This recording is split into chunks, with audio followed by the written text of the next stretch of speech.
Let's talk some football. Coach Vin Blaine is exuding confidence ahead of the Reggae Girlz penultimate Group C World Cup qualifier against the Cayman Islands at the Truman Bodden Stadium tomorrow. The girls must beat Cayman to continue their winning run going into their final game against the Dominican Republic in a game which will ultimately decide who goes through from the group.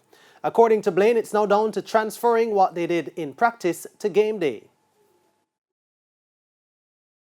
We stumbled against Grenada, so we have to ensure that doesn't happen tomorrow.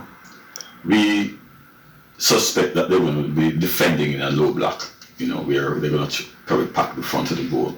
So we have been working on how we're going to spread them out and get behind their defense. And I'm confident that the girls are ready.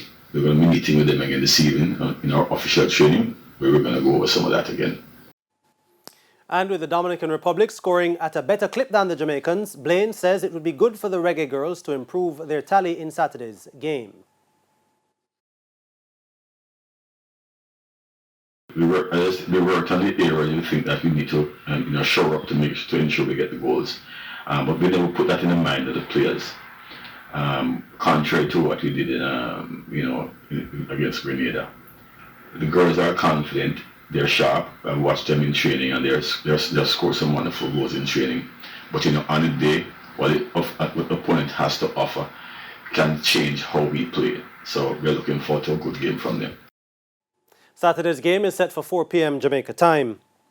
And by the way, the Dominican Republic beat Bermuda 1-0 in their contest a short while ago.